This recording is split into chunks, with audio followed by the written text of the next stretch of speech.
उदालगुरि खबिरालियाव आलासि जिरायग्रा नयं बेखेवदों। दिनै 2 बोसोरनि आगोलनो लुफुंजानाय नयंखौ बेखेवबाय। उदालगुरि जिल्लानि सिङाव थानाय हरिसिंगा बिटिसि बियाबनि खबिरालि ओनसोलाव थानाय आलासि जिरायसालि नयंखौ दिनै पिडब्लिउडि बिफाननि बानजायनायाव बिटिसि हरिसिंगा बियाबनि एमसिएलए डिआरएससिनि मासिगिरि सन्जय सरगयारिया बेखेवना होयो।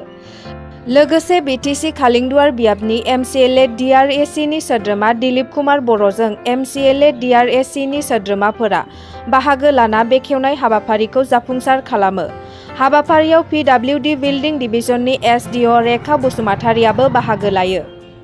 हाबाफारि बेखेवनाय समाव एमसिएलए थामहिनबा डिआरएससिनि सोद्रोमा दिलीप कुमार बर' आरो पिडब्लिउडि बिल्डिं डिभिजननि एसडिअ बिथांमोना खौरांगिरिनो मा फोरमायखो नायनि फै। News desk report.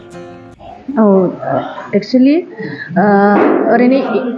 माने बिल्डिंआ जों 2019आवनो फोजोबनाय जादोंमोन आरो किन्तु बे टाइमाव माने 19नि डिसेम्बर लास्टआव फोजोबहैदोंमोन आरो बेनि उनावथ' कभिड स्टार्ट जाबाय। बेनि उनाव जों माने इन'ग्रेट खालामनो सुबिदा मोनाखैमोन आरो ओमफ्राय जोंनि सार बे एमसिएलए सार सन्जय सरगयारि सारा बे डिआरएससिनि खनसे मिटिं जाबा कमिटिनि मिटिं जाबा फैनानै बेयाव माने नायफैदोंमोन एसे नायफैनायाव माने बुस्थुआ माने न'आ बारा माबा नङामोन ना बे टाइमाव माने मेंटेनेन्सनि थाखाय बेबायदि रावबो माने माबा लानाय जायासै बे टाइमाव जिहेतु माने कभिडनि टाइमबोमोन आरो प्लास माने जोंबो माने बेबायदि अबस्था जों अबेनिफ्राय माबा खालामनो जेनेबा बेबायदि जादोंमोन आरो दा माने सारा बुंबाय जे मोनसे इन'ग्रेटथ' खालामखानांगोन नालाय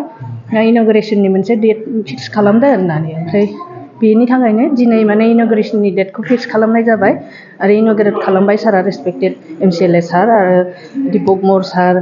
दिलीप बर' सार जय मुसाहारि सार आरो दानेश्वर गयारि सार बिथांमोनहा ओमफ्राय दा दिनैनिफ्राय जों सानदों जे माने कबिरालि एरियानि मानसिफोरनि थाखायबो प्लास सोरबा गेस्ट फैबा कबिरालि एरियायाव थानोथ' माने जायगा बिदि सुबिदा गैया दा बेखौ माने इउटिलाइज खालामनो हागोन आरो प्लास माने बेयाव दा फार्निचार गैथ'वा बेखौबो एरेन्जमेन्ट खालामनाय जागोन लासैनो माने माबाफोर प्रग्राम जाबाबो बेखौ लाथ'नो हागोन बा बेयाव माने प्रग्रामफोर खालामनो हागोन आरो बेनो आरो जिहेतु इन'ग्रेसना जाबाय नयंआव बेयावहाय मेंटेनेन्सनि थाखाय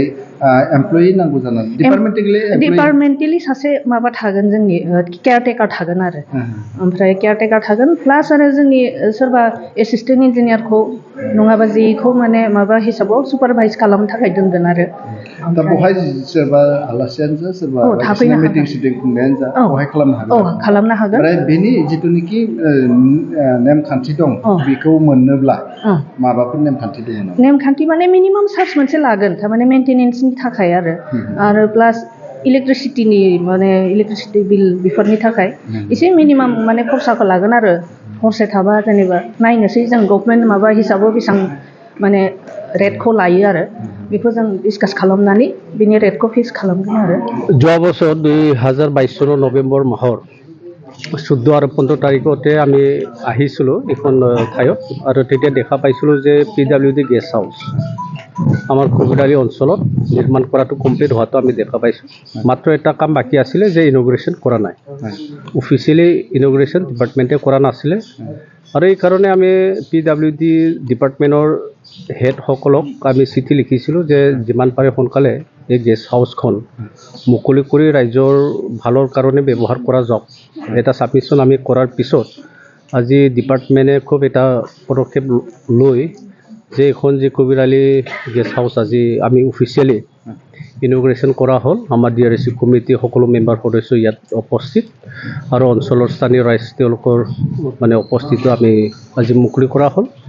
ইতিমধ্যে আমি এছডিঅ ডাঙৰীয়ানী বাইদেউৰ লগত আলোচনাটো কৰা হ'ল যে আচলতে এক্সিকিউশ্যনটো কি ধৰণত কৰিব এই গেষ্ট হাউচখন। তো তেওঁ ক'লে যে ডিপাৰ্টমেণ্ট তৰফৰ পৰা তেওঁলোকে ইয়াত কেয়াৰটেকাৰ এজন মানে নিযুক্তি কৰা আৰু কেয়াৰটেকাৰজনে এই কবিৰালি গেষ্ট হাউচখন চোৱা চিতা কৰিব আৰু মিনিমাম কিবা এটা ৰেভিনিউ কালেকশ্যন যদি হয় তো ডিপাৰ্টমেণ্টৰ কাৰণে ভাল হ'ব আৰু ভাল এটা গেষ্ট হাউচ আমি এই অঞ্চলত আমি পাইছোঁ যাতে ৰাইজৰ ভালৰ কাৰণে ব্যৱহাৰ হওক আৰু বিভিন্ন ঠাইবিলাকৰ গেষ্ট যিসকলে আহিব তেওঁলোকে ইয়াত আৰামছে থাকিব পাৰিব অঞ্চলৰ যিকোনো মানে মিটিঙেই হওক বা কাৰোবাৰ বাৰ্থডে কিবা কিবি চেৰিমনি এইবিলাকেই হওক এই গেষ্ট হাউচত তাহাঁতে তেওঁলোকে এই প্ৰগ্ৰামবিলাক ইয়াত ল'ব পাৰিব কেয়াৰটেকাৰ ডাঙৰীয়াৰ মানে অনুমতি ধন্যবাদ